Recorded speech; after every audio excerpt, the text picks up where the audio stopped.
Hello everyone, welcome back to my channel. आज हम श्रवण दोष से ग्रस्त बालकों की पहचान तथा कारणों पर प्रकाश डालेंगे। समावेशी विद्यालय का सर्जन बुक से ही है।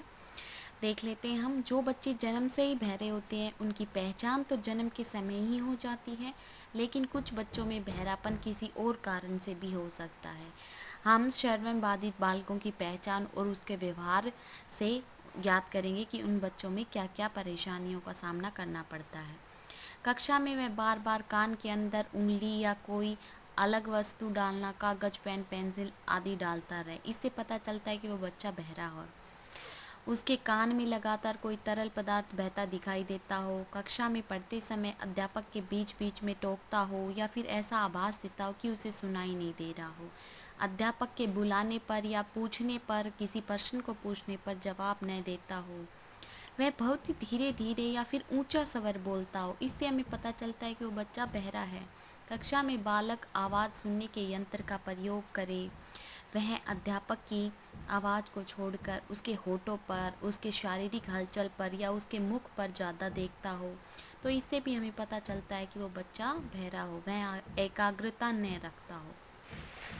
आगे देख लेते हैं श्रवण बाधिता के कारण क्या क्या है। श्रवण बाधिता के 8 कारण हैं। सबसे पहले है वंशानुगत। किसी के पेरेंट्स अगर बहरे हैं तो उसका बच्चा भी बहरा होगा।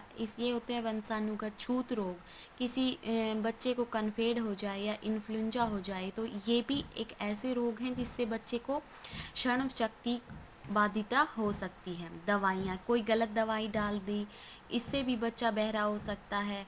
या फिर किसी भी अदर तरीके से दवाइयाँ इफ़ेक्ट करती हैं। कुपोषण, जैसे किसी बच्चे को गर्भ अवस्था में ही खान पान का ध्यान ना रखा गया हो तो उसे भी हम कुपोषण का शिकार करते हैं। जैसे कोई बच्चे को भोजन ना मिला हो, अच्छे तरीके से उसको खाना पाना ना मिला हो और उसके अच्छे तरीके से अंग विकसित नहीं हुए हो, तो इससे भी कुपोषण एक मेन कारण होता है श्रवण बाधिता का। जर्मन खसरा 1980 में एक बीमारी हुई थी, महामारी, जिसको जर्मन खसरा महामारी के रूप में फैलाया था, जिससे गर्भवती महिला में काफ़ी बच्चे बहरे पैदा हुए। जिस भी महिला के पेट में एक बच्चा था तो उस महिला को अगर खसरा हो जाता तो उसके बच्चे में काफ़ी हद तक बहरे पैदा हुए हैं। 27% तक बहरे पैदा हुए हैं। ठीक है, तो ये एक मेन कारण था। असुरक्षित प्रसव, देखो जब भी बच्चा जन्म लेता है तो इसमें हमें सुरक्षा बरतनी चाहिए, लेकिन कोई सुरक्षा नहीं बरतता है तो उसके कारण भी बच्चा बहरा पैदा हो सकता है। जन्म के समय अगर कोई बच्चे जैसे पहले के समय में क्या था, गाँव में ही महिलाओं के प्रसव करा लेते थे, तो उससे क्या होता था कि गलत चिमटी का इस्तेमाल किया या फिर ज़्यादा से ज़्यादा खून का बह जाना, इससे भी बच्चे का श्रवण बाधिता का एक प्रमुख कारण है। जन्म के पश्चात जैसे बुखार, पीलिया, छूत की बीमारी का होना प्रमुख कारण है जो श्रवण बाधिता का मुख्य कारण है। ठीक है, जो बच्चा चोट के कारण, दुर्घटना के कारण या फिर कोई गलत दवाई के कारण, ये सब जन्म के पश्चात के कारण है जो बच्चे की श्रवण शक्ति को बाधित करते हैं। निर्देश दिए गए हैं, सरकार ने क्या क्या निर्देश दिए हैं। बच्चे के माता पिता को उसकी अच्छी देखभाल करनी चाहिए। बच्चे को हिम्मत दिलानी चाहिए कि वो सुन सकता है और वो समझ सकता है, वो इस समाज के लायक है। ठीक है, उसके मनोबल को बढ़ाना चाहिए, ना कि घटाना चाहिए। जो बच्चे उसके मनोबल को बढ़ाते हो, जो ऐसा एनवायरनमेंट में रखे उसे कि जिससे उसका मनोबल बढ़ता हो।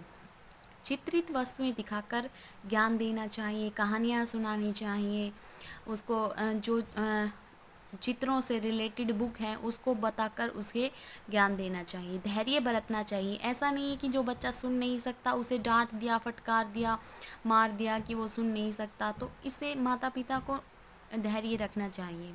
प्यार से बातें करनी चाहिए और ज़्यादा से ज़्यादा समाज में घुलने मिलने की सीख देनी चाहिए और उसकी हिम्मत बनाए रखनी चाहिए और उसे अच्छी से अच्छी प्रेरणा देनी चाहिए कि वो ये सब काम कर सकता है।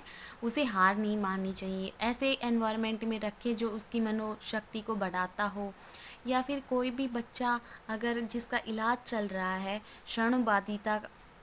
श्रवण शक्ति को बढ़ाने के लिए उसका इलाज चल रहा है, तो माता पिता को ऐसे में ध्यान रखना चाहिए कि धैर्य बरतना चाहिए कि उसका बच्चा ठीक रहे। आई होप आपको समझ में आया। तो मेरी वीडियो को लाइक कर दीजिए, चैनल को सब्सक्राइब कर दीजिए और कमेंट करके ज़रूर बताइए वीडियो कैसी लगी। Thank you.